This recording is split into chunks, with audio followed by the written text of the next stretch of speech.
Jonesy and Amanda. Jam Nation. I went to bed last night and I heard the news that Doug Mulray had passed away, and I couldn't sleep last night. I spoke to Doug during the week last week and he wasn't well, and we had a good chat for about 10 or 15 minutes. And at the end, Did you know how unwell? Yeah. And then at the end of it, I actually, and I spoke to Miss Lizzie, his partner, and I cried because I thought, well, that's the last time I'm going to talk to Doug.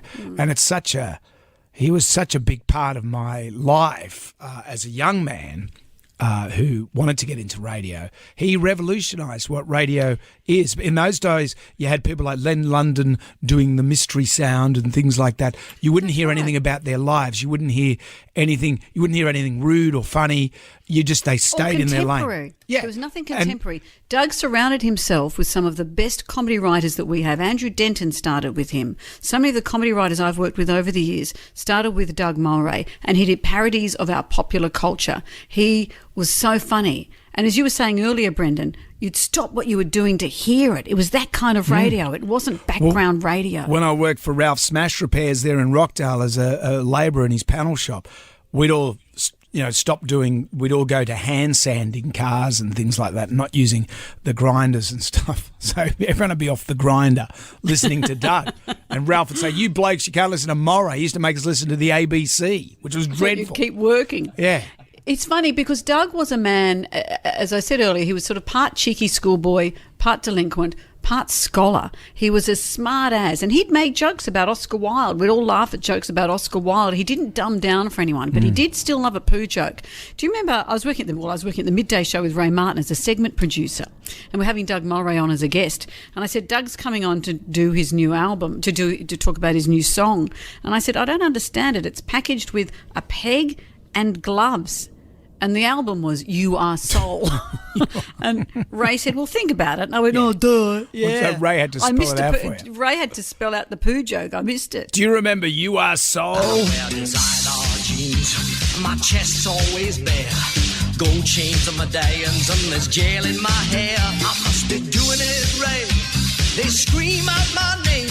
I can see in their eyes I'm the one they idolize. They say you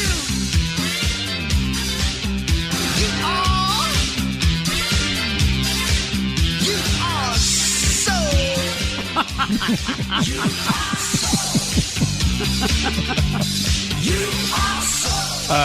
There it was. Well, you know what we should do? Tribal Drama should beat for this. Just Uncle Doug. Just the memories of Uncle Doug. Because we're all feeling it today. We've all lost our Uncle Doug. Give us a call. Dare say that a lot of Sydney is in mourning today. Doug Mulray passed away yesterday, and I was lucky enough to not only be inspired by Doug, get to meet him, and I like to say, became friends, and we used to hang out and talk. I used to just love picking his brain just about stories and things, people from the old days. I remember how he told me how he went from Double J, which is now Triple J, to Triple M. So Rod Muir hired Doug to start this brand new rock station in a landscape of where you had 2SM and 2WS and 2CH. FM was, this new thing, and they got Doug to do the breakfast show. People only just played music. They didn't have characters. And they did. All they say was, "Oh, it's 8:26. There goes the time. Here's Pete's cat food warehouse." Doug got approached by Rod to come and do the radio show at Triple M. Went along there. They go up for a big boozy lunch. Then they end up at the Five Ways Hotel at Paddington, and they're playing. Rod's playing the pinball machine, and he says to Doug, "Oh, the ball's stuck at the top. Help me tip this thing over so the ball gets back." So they're both wrestling the pinball machine. Naturally, it falls over and breaks. Of course it doesn't. Pinball machines are notorious for loving that. They're as fragile as anything. And of course, the owner throws Rod Muir out into the street and bans him from the pub. And Doug's going, "That's my new boss. This is my future. I haven't even seen any money yet." There were a lot of crazy days. Everyone, I'm sure, that's ever worked with Doug will have a story about the legendary lunches, the hilarity of working in that environment. But people worked hard and got good results too. They didn't, they partied hard, but they worked hard too. Yeah, and really, for anyone that worked or grew up in Sydney at that time, to listen to Doug in the morning, it was just... Doug was everything. Doug was everything. It was the zeitgeist. Everyone listened to Doug. We're all Doug addicts. And the Tribal Drama's beating for this morning. Kylie's in Rouse Hill. Hello, Kylie. Oh, good morning, guys. What a terribly sad day. Absolutely. What are your memories of listening to Doug? Oh, my God. Doug goes back to my childhood. My best friend and I, I lost 20 years ago this week, so I was only thinking of him because we would play those records and take off the characters. We would do the two lens and things like that. And then when I got older, I would listen to him religiously. I'm so upset and nervous. Yeah. I would listen to him every morning before school or then going to work. And I remember one time I think he was trying to retire or something, and he would have his last day, and I chucked a sickie. I was not going to miss it. I had to listen to it. And then, of course, he came back a couple of months later. That's right. But another thing I remember, I had friends that went to America to, they had scholarships for sporting scholarships over there. And they would say, can you tape me the Doug Mulray show and send it over? So I was always sending tapes to America. Were they cassettes? You'd send cassettes over? Cassettes, absolutely, yeah. And Amanda, you would remember this, like with Andrew, remember the boy genius from indoor cricket? Yes. They used to play, do you remember they used to play this like handbag throwing competition? Yes, and it would be hand a bag. Hand a bag. Oh, my unbelievable. God. I would and cry Kylie, laughing. I bet it made you think of your friend today. Yeah. Oh, I can't, I actually wrote a little book when she passed, and I would talk about what we did, and I would talk about how we would sit in her back room playing the two Rude albums, even though we were probably too young to be listening to them. And then even as we got older, even into our early 20s, we would greet each other with, hey, Svinger. It's Vingers. Oh my God, he was just the best. He was so good. And one of my best friends now had she was fortunate enough to meet him recently at a bar somewhere on the Hawkesbury or something, I can't remember. And she said he was the most genuinely, really lovely guy. He is charm personified, that man. And he never thought like he was a big deal. Doug would always say, it's all over for me. I'm not interested in this anymore. He didn't want that big limelight. Yeah. He was so modest. But you're right, Kylie. He would always say, oh, no, what's the fuss? What's the... Yeah. Kylie. Yeah.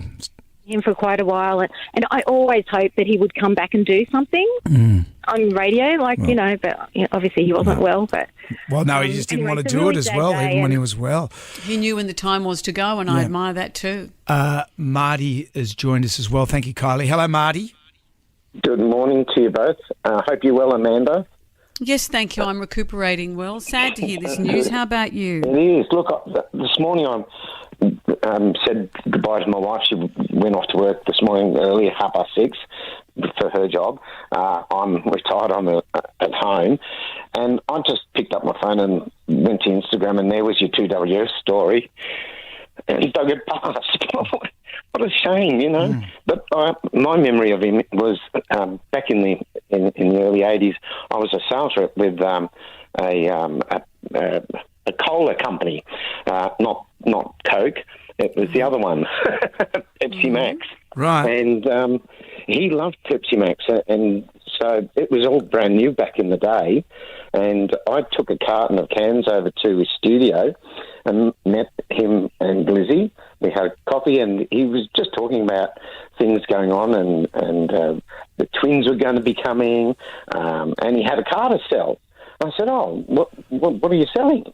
And back in the day, then, you could buy a Ford Falcon or a Holden for $7,000, and he had an E-Type Jag. Yes, he loved the Jags. He wanted didn't to sell. Yeah, right.